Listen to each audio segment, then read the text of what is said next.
Kahit na nakaalis na sa Pilipinas ang kanyang dating partner na si Lee O'Brien ay hindi pa rin mapigilan ni Pokwang na ikwento ang mga umano'y masasamang karanasan niya sa kamay ng kanyang dating partner. Sa panayam sa kanya ng talent manager at showbiz reporter na si Ogie Diaz, sinabi ni Pokwang na kahit sa simpleng mga bagay lamang ay lagi siyang nakakatanggap ng hindi magandang trato mula kay Lee.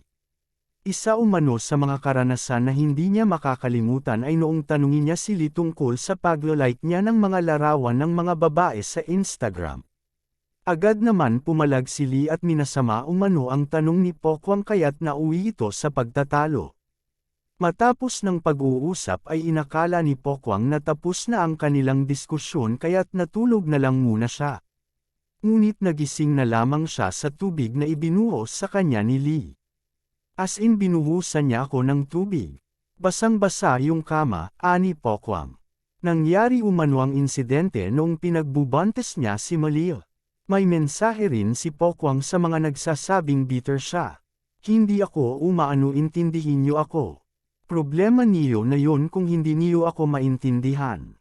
Sarado na kasi utak ng iba, aniya. Ganito lang yan, nung panahon ba na okay kami, bitter ba ako? Nung panahon ba na masaya kami, na hindi siya nagloloko, bitter ba ako? Diba, masaya kami. Kung bakit ako nagkaganito, kasi may ginawa siya, may nangyari. Walang babae, walang nanay na gustong laging galit. Kaya ka lang naman nagalit kasi may nangyari, dagdag niya pa.